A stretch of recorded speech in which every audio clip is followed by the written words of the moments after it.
You can never find truth. All you can do is find false, drop it and get rid of it. And eventually, when you can't get rid of any more false, what you're left with is the truth. How much false can you find? And there's lots in history. I was looking around the internet and came across the images of the 1893 Chicago World Exposition. And it blew my mind because it looked like ancient Rome in the middle of downtown Chicago. And as I looked at it further, well, here's another one in Philadelphia, here's another one in St. Louis, in Buffalo, in San Francisco, and then as soon as they were done, they tore them all down and threw them in the garbage. That just told me there's something wrong with all of these. The story of the expositions is a gigantic lie. And I think it's so huge of a lie because I think they're right at a bridge point when so many things about the 1800s that seem strange and weird, right as this sort of period ends of unbelievable strangeness, and all of a sudden these fairs spring up all over the world with impossible buildings we're talking about, which are colossal structures. Chicago built 700 acres of fair in supposedly less than 2 years.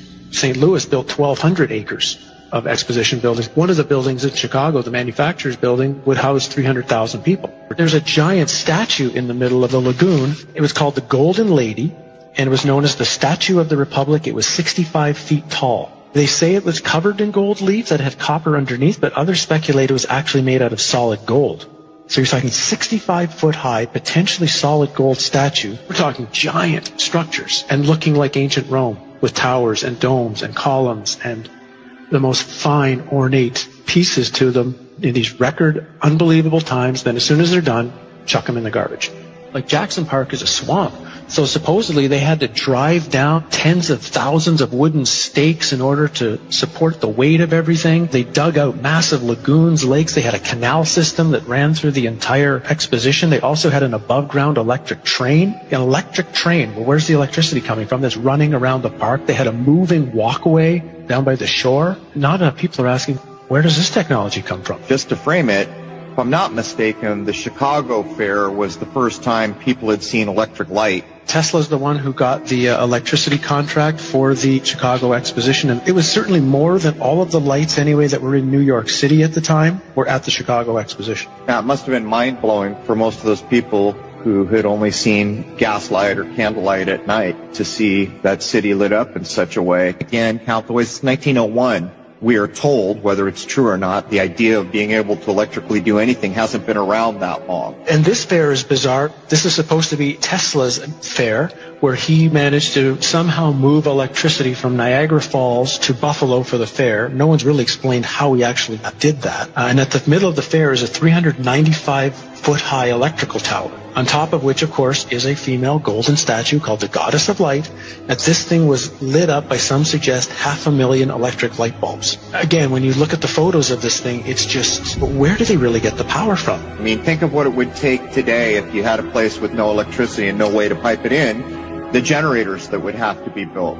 For example, there's a building that went up for the Barcelona Exposition in 1888. It was claimed to be the fastest built building in the world.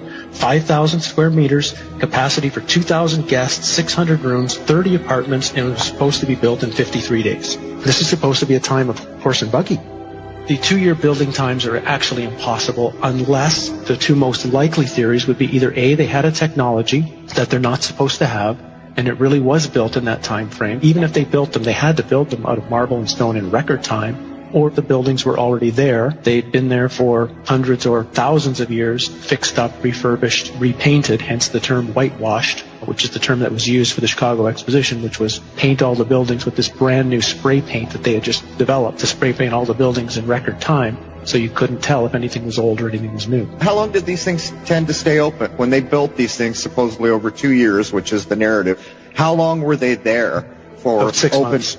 6 months for the public to come. And then what was amazing, for example, in St. Louis, 2 days after the fair ended, they brought in a demolition team from Chicago with explosives and blew the thing up. They actually used dynamite to blow it up, and they say threw it in landfills. Things like the World Fairs shows there was a time in our past, and even not that far in our past, where humans seem to be at a completely higher level. Human living and human knowledge were constructed into the buildings using cymatics, using sacred geometry. These fairs, they're so important to study because the history that we know right now as history was invented at the time these fairs were going on. One of their underlying nefarious purposes was to teach a historical narrative to the population that they were supposed to believe and agree with.